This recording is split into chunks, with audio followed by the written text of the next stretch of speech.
Acorn was a little wild. Written by Jen Arena. Illustrated by Jessica Gibson. Published by Simon & Schuster Books for Young Readers. Acorn was a wild little thing, pointy on one end and capped on the other. He was the first of his generation to jump off the tree. "Don't do that," said Oak. "Squirrels will get you." "I don't care about squirrels," said Acorn. "I just want to roll." And roll he did. He liked the feel of the sun on his face and the wind against his cap. He even took to taunting the squirrels. "Na na na na na na." Sure enough, just as Oak had warned, a squirrel got him. She scooped Acorn into her paws and scrambled up a tree. And Acorn loved it, because Acorn was a wild little thing. He loved the thrill of the climb and the kick of bounding from branch to branch. Whee! Then the squirrel took a nibble of Acorn. Acorn did not love that. "Whoa, whoa, whoa, wait a minute there, buddy." Before the squirrel could nibble more, a dog came along. And the dog and the squirrel barked back and forth until the squirrel forgot all about Acorn and dropped him.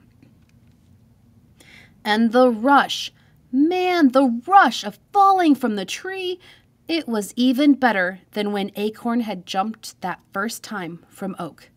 Acorn hit the ground and rolled down the hill again. "Look! No hands!" He sat in the grass for days and days, and the rain came and pounded on his shell like a good Swedish massage, and Acorn loved that, because Acorn was wild that way. "Ooh, a bit to the right, please." Eventually, another squirrel found Acorn. "Let's go, go, go!" Acorn cheered. "I want to feel the wind against my cap." But the squirrel didn't carry him up a tree.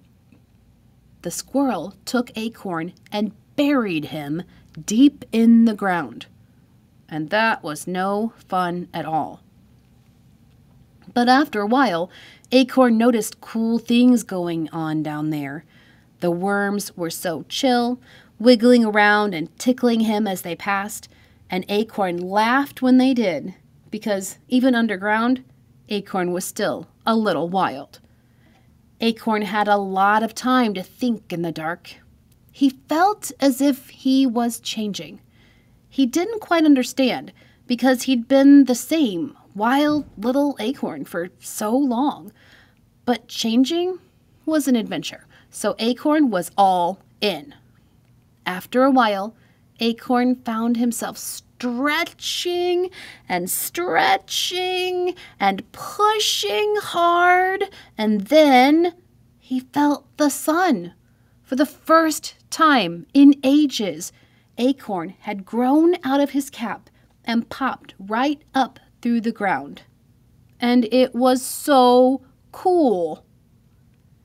He liked it so much, he put down a few more roots and kept on growing. Day after day, week after week, month after month, year after year. Acorn hadn't lost his wild side. Sometimes he shook his leaves after a summer storm and rumble laughed when the squirrels got all wet. And if a fox peed on his trunk, he dropped a stick on its noggin. Dink! He never told another acorn, "Don't do that." He always said, "Go for it." And when the sun was low and the moon was high and the owls hooted in the night, he called all his friends together. And he loved every minute, because Acorn was an oak, but still a little wild inside.